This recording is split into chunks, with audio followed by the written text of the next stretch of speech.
The Great Land Run, written by Sophia Kennedy Hilso, illustrated by Mark Lauricia. It's a beautiful day. The sky is clear blue. New grass shines against the red clay.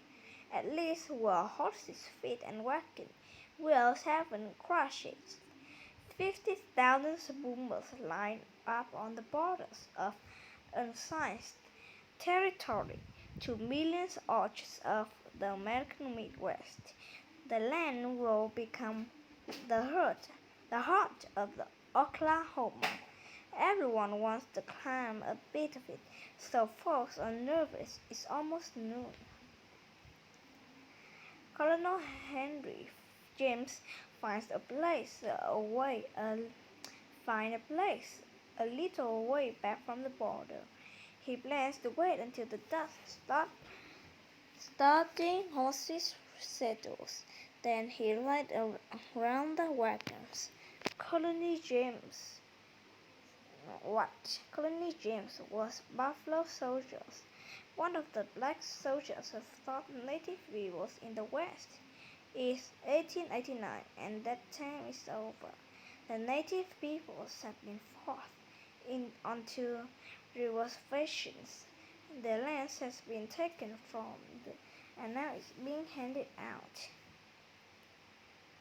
The problem is there's a lot more boomers wanted in the lands than there is lands to hang out. Colonel James sees a girl with white eyes in a wagon and shakes his head.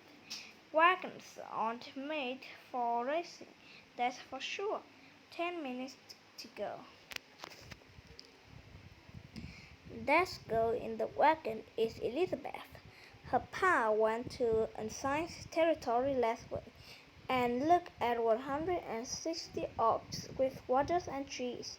The family lived in a salt house in the bone-dry Kansas. Elizabeth is excited about having a log cabin. Pa, sitting up front, says they can start building this afternoon. First, they have to raise and stake a claim, because the first one there gets the lands. Elizabeth's heart pounds, and she eyes the men on fast horses. 8 minutes to noon. Joe is one of those men on a fine horse. He is not worried. He watches a squirrel dig instead of the twisted oak trees. It shames to see the land plowed up for crops. Joe won't be a farmer. No barbell, wild fancy's way. He's going to stake and climb in a new town near the railroad station and open a blacksmith shop. He just wants a place for a house. Joe pulls out his watch. 6 minutes to go and leans forward in the saddle. Nearby, Sam clamps down to check his horse feet. This land run doesn't worry Sam either. He's drove white cows, crossed flooded rivers, and driven off his share of cattle rustlers. Sam's a cowboy. He spends more time on his horse than on his own 2 feet. He went on his first cattle ride when he was 12, and he was a fine robber. He didn't mind months on the trail taking to the cattle to market, but those days are over.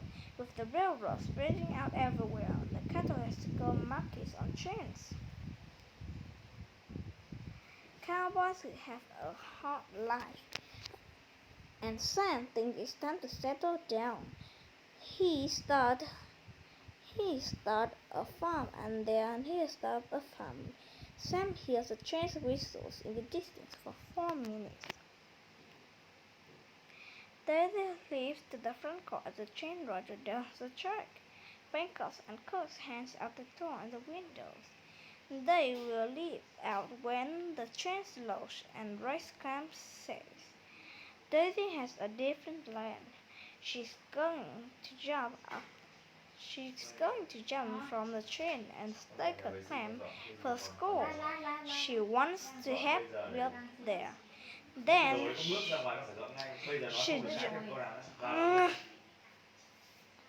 she jumped back on the train before the last car passes. It's a dangerous plan, but if she's able to be the first. The land office, 3 minutes. Lawman Bob Black is sitting easy on his boat near the train station. He had laid out his soon to be in town. Right now, it's nothing but crowds of stakes. But it'll be a city of 10,000 people by tonight. The rules say that lawmen can't climb lands, but this is the Wild West. Like fingers, his 6 shooters. There's no worse than the Sooners. Those fours hiding in the woods, ready to leap out and climb land.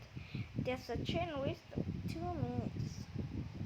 From a small hills, Chef Black Eagle looks out for the crowds preparing to climb and land stolen from the Kiowa people. Lands that have been home to his people for thousands of years will become famous and famous for these invaders. He hopes the government's honor its agreement to take any more of his people's land. It's high noon. The stars shot fires. The land run is on. Chef Black Eagle's turn to go back to the reverse fishing. Now what is this? The Oklahoma. In the 1800s, the U.S. government forced many native peoples from their land to make room for white settlers. They were sent to an area in what's now Oklahoma called the Indian Territory. The area that was already home to many native nations include the Kiowa, Commons, Osage, and Apache. The government dived up the land and gave it to the different tribes. The land in the Indian Territory was supposed to belong to native peoples forever. By the 1880s, though the settlers realized the land was good for farming and ranching, they decided they wanted it. In the 1889, the U.S. government opened millions of acres of land in the Indian Territory to settlers. On April 20, thousands of people who were called boomers lined up along borders to open land. At noon, a shot was fired and the boomers raced to claim some lands. By the 1907, the government has given almost half of the land in the Indian Territory to settlers.